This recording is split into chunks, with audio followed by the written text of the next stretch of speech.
That's why a lot of officers don't make it on seg units because it's just too much for them. So during that whole process, there's tension there.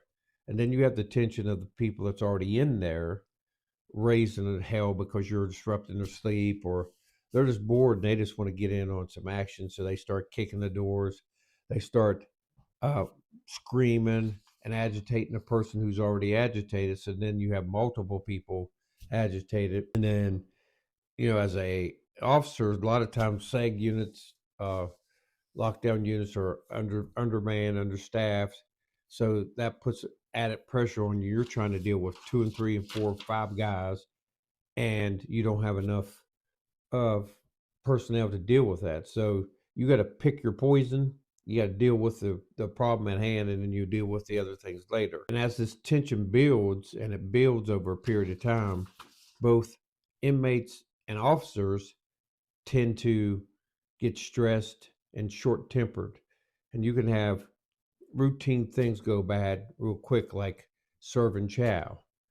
Um, I've seen on seg units before.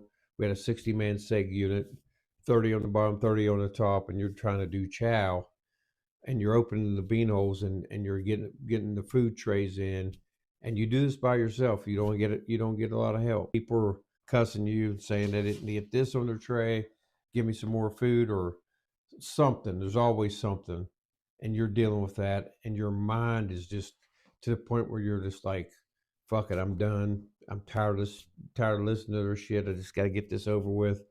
You go through that whole process, and you get stressed, and you get angry, and you get pissed off, and you just don't want to hear a bunch of nonsense. But a lot of times inmates, they pick and choose when they want to poke and prod and mess with you. And chow and different things like that is when they do that because everybody's up.